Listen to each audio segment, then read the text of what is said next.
जी बच्चों, तो आपके सामने एक बहुत इम्पॉर्टेंट कॉन्सेप्ट और क्वेश्चन है जो पता नहीं हज़ारों ही बार सीबीएसई में, नीट में, जेईई मेंस में पूछा गया है। तो आपके सामने एक ग्राफ है, स्ट्रेट लाइन ग्राफ, जो terminal potential difference capital V और करंट आई में प्लॉट किया गया है।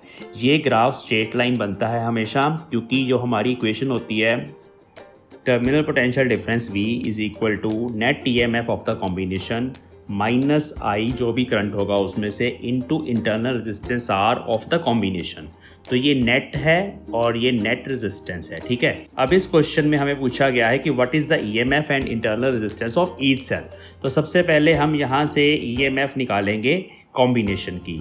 तो बच्चे इस इक्वेशन के अकॉर्डिंग अगर आप कंपेयर करेंगे y is equal to mx plus C के साथ, तो जो स्ट्रेट लाइन की इक्वेशन में हमारा जो इंटरसेप्ट होता है वो कैपिटल C है, जो यहाँ पर E नेट की जगह पे है, और जो स्लोप होती है स्मॉल m वो हमारे पास यहाँ पर माइनस R की जगह पर है, वो नेगेटिव है। तो स्लोप से हमारे पास R नेट निकलेगा, ठीक है जी। तो मैं यहाँ लिख देता हूँ, जो आपको याद रखना है कि इस ग्राफ की स्लोप से R नेट निकलेगा और इस ग्राफ के इंटरसेप्ट से, जो y एक्सिस पे इंटरसेप्ट होता है, वहाँ से हमारे पास E नेट निकलेगी। तो सीधा सीधा ये तो पता चल रहा है यहाँ पे कि जो हमारी E नेट है वो है 6 वोल्ट। तो 3 सेल्स आर गिवन, तो इस केस में EMF ऑफ ईच सेल जो होगा इसको 3 से डिवाइड करेंगे, क्योंकि सीरीज कॉम्बिनेशन में EMF ऐड होती है।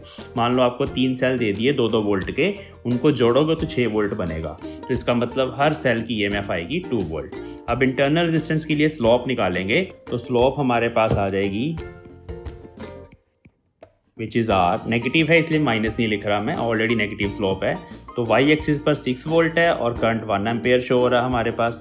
ये राइट एंगल ट्रायंगल जो आपको नज़र आ रहा है, इसमें आप ये ले लेंगे, y एक्सिस पे 6 वोल्ट और x एक्सिस पे जो मैक्सिमम करंट है 1 एम्पेयर है। तो 6/1 विच इज़ 6 ओम। तो ये R नेट है, ठीक है, ध्यान रखेंगे, हमें तीनों की निकालनी है। तो वो आएगी R plus R is R net, क्योंकि ये तीनों सीरीज़ में ही हैं सेल्स। तो 3R is equal to R net और R is equal to R net which is 6 divide by 3 which is 2 Om.